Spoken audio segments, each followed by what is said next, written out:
E o Amazonas perde mais uma na Série B de 2025 e se afunda na tabela. Quer saber mais sobre esse jogo de ontem? Então, vem comigo.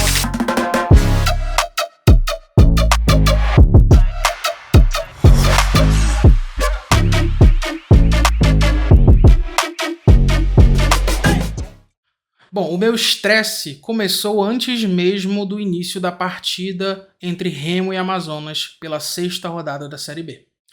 A escalação proposta pelo professor Guilherme Alves foi uma afronta ao que nós vemos a equipe produzindo no ano de 2025.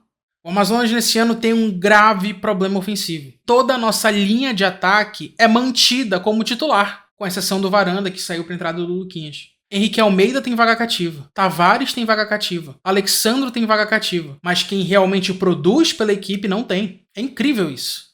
Agora eu vou soltar alguns dados sobre esses jogadores que eu tirei lá do SofaScore.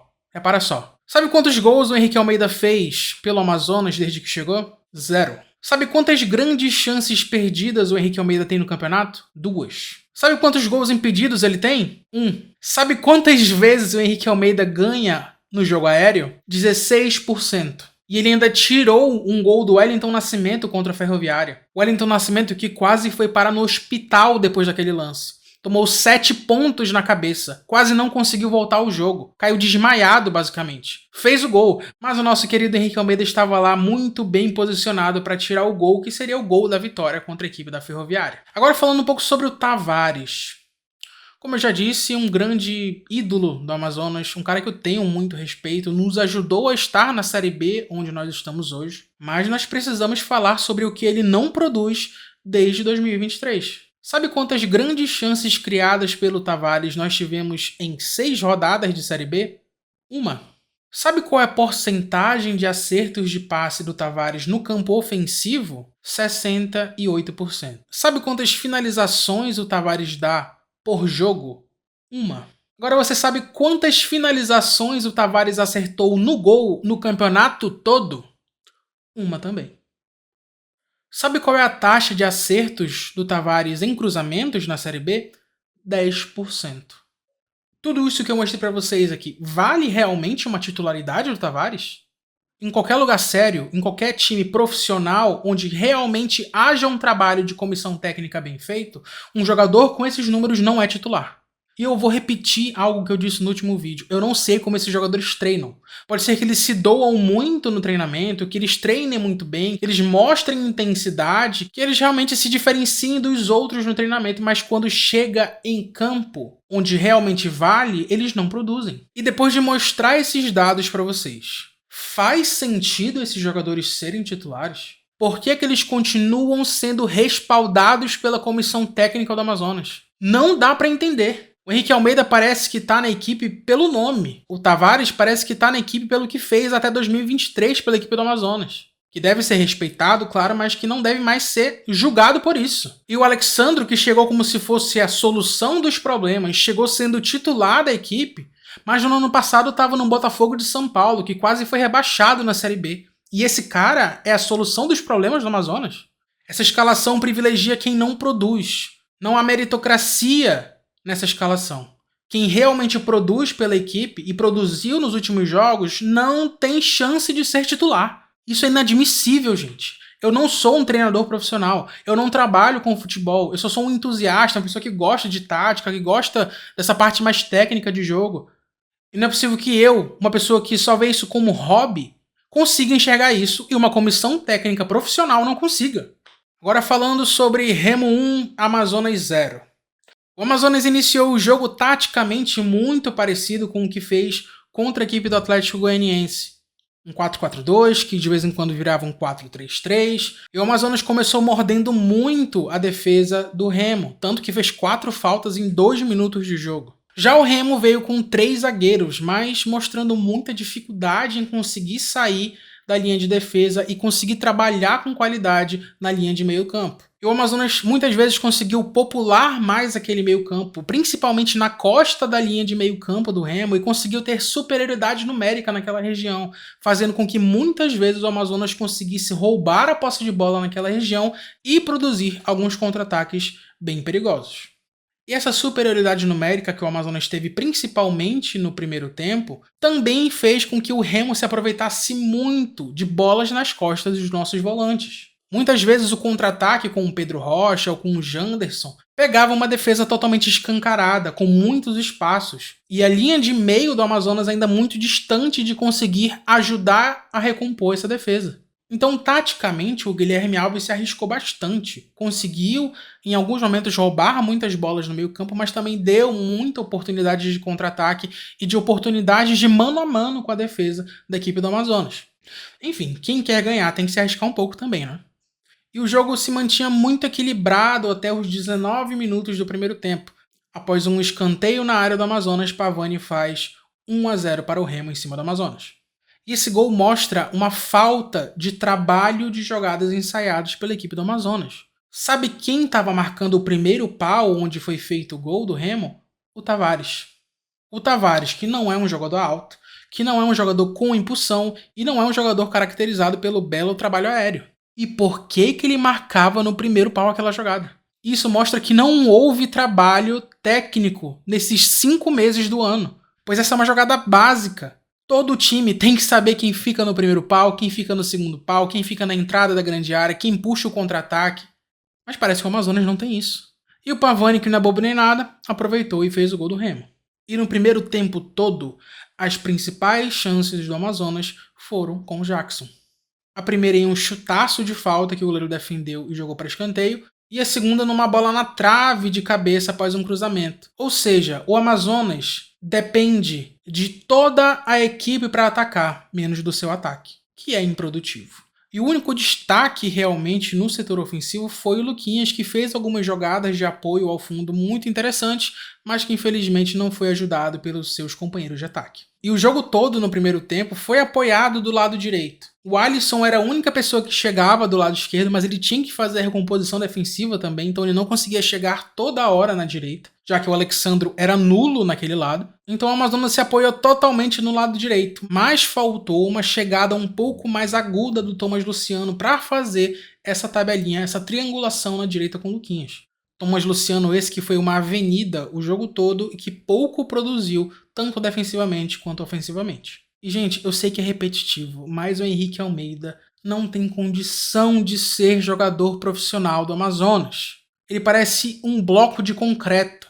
A bola chega nele, bate e volta. Eu não lembro de uma ação de jogo que ele tenha feito com sucesso. Eu não lembro de um passe certo. Eu não lembro de uma bola aérea vencida com sucesso. Eu não lembro de uma finalização boa. Eu não lembro de nada.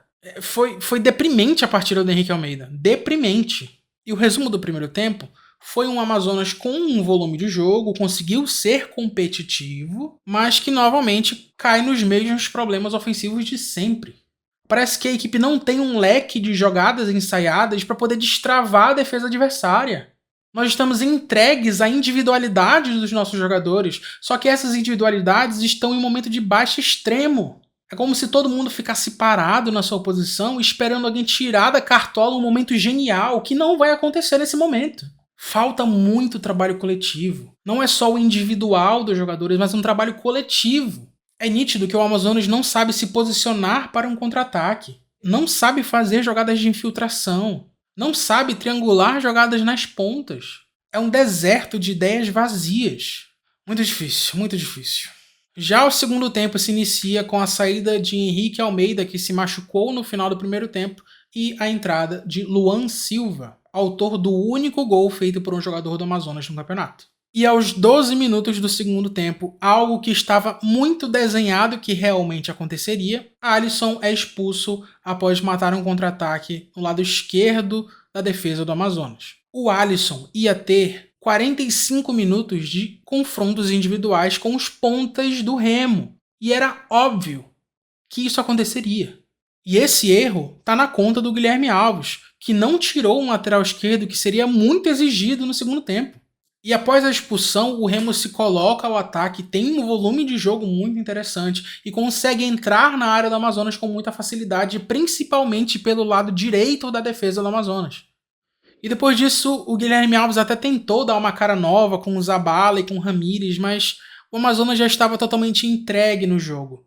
É uma equipe que também carece de psicológico dentro de um jogo. É uma equipe que se abala com qualquer coisa que acontece. É incrível isso. Se algo sai de errado contra a equipe do Amazonas, os jogadores se perdem em campo mais do que eles já são no início do jogo. E agora, voltando ao jogo, no segundo tempo o Amazonas se queixou muito de um possível pênalti em cima do Kevin Ramírez. Bom, sendo bem sincero, assistindo o lance várias vezes, eu não consegui enxergar esse pênalti. Não houve uma carga por cima. O Kevin Ramírez cai sentindo a costa, sendo que o único ponto que teria algum tipo de discussão seria um toque na coxa do Kevin Ramírez. Toque esse que não pareceu prejudicar a movimentação ofensiva do jogador. Mas respeito quem pensa o contrário também. E o Remo no final ainda teve um golaço anulado, muito bem anulado por sinal, e o jogo se encerrou ali 1-0 para o Remo. E falando agora sobre as performances individuais dos jogadores, gostei muito da partida do Renan, de novo foi muito seguro na defesa, nos ajudou muito a não ter um placar mais elástico. O Jackson, de novo, tanto na parte da defesa quanto no ataque, foi muito produtivo, mais do que o nosso setor ofensivo. Gostei da partida dos nossos dois volantes, tanto o Nicolas Linares quanto o Larry Vasquez deram uma consistência para aquela região e conseguiam fazer essa transição defensiva e ofensiva com qualidade. E também teve o Luquinhas, que, como eu falei, fez um primeiro tempo muito interessante. E novamente não foi uma partida muito inspirada tecnicamente pela equipe do Amazonas. Teve volume de jogo, conseguiu controlar algumas ações, principalmente no primeiro tempo, mas careceu novamente de individualidade e de jogadas coletivas. Agora falando sobre a montagem do elenco do Amazonas, é um absurdo o Jackson extasiado no campo com um corte na cabeça, cansadíssimo. E nós não temos um zagueiro reserva para poder substituir. Sendo que o elenco tem Wellington Nascimento, Gabriel Caram, Zé Gabriel, Ramírez, Diego Borges, mas nenhum desses estava disponível para o jogo. E na lateral direita a mesma coisa. O Thomas Luciano estava cansado, não aguentava, estava se arrastando no campo. E nós não tínhamos um lateral direito para colocar no jogo. O William Barbio teve que novamente fazer essa função. Dispensamos agora o Thiago Cametá, que também não tinha condição nenhuma de jogar. E tem também um tal de Nilson Castrilhon, que veio da Colômbia, foi noticiado pelo GE, tem foto dele com a camisa do Amazonas, mas que não foi anunciado até hoje. E isso, um elenco com 50 jogadores. E nós não temos um zagueiro para colocar no banco de reservas, nós não temos um lateral direito para colocar no banco de reserva. Mas nós temos 50 atacantes, 55 volantes, 78 goleiros. Que trabalho, hein, direção? Que trabalho, que planejamento bem feito para esse ano, hein? Parabéns, parabéns.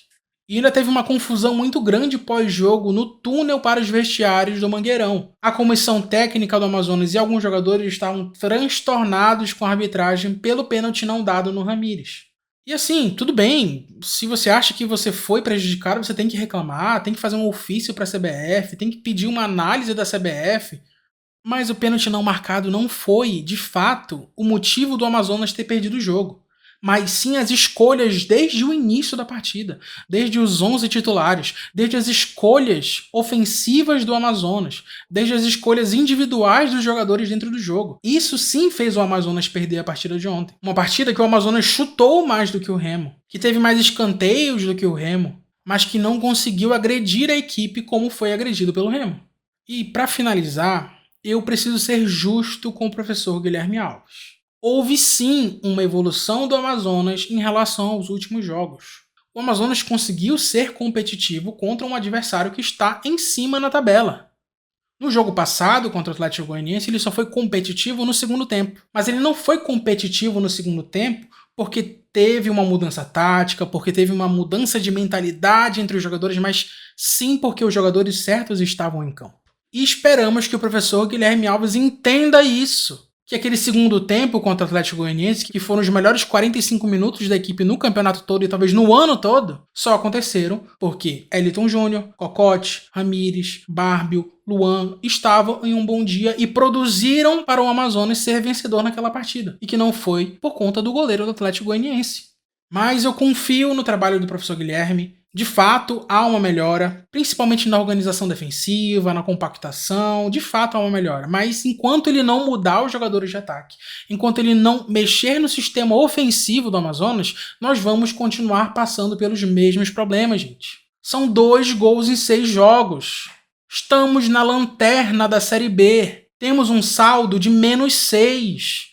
E nós não temos tempo de esperar certos jogadores darem aquilo que eles podem dar. O tempo atual é colocar quem merece no campo. Mas e aí? Coloca aí embaixo o que você achou sobre a partida de ontem. E o próximo jogo do Amazonas será no dia 12 de maio contra a equipe do CRB dentro de casa. O jogo inicialmente está marcado para a Arena da Amazônia às 20 horas da noite, aqui horário de Manaus. E não esqueça de curtir esse vídeo, de compartilhar, de se inscrever aqui no YouTube, porque a plataforma entende que esse conteúdo é relevante e com isso espalha para mais e mais pessoas. Muito obrigado pela sua companhia e até a próxima!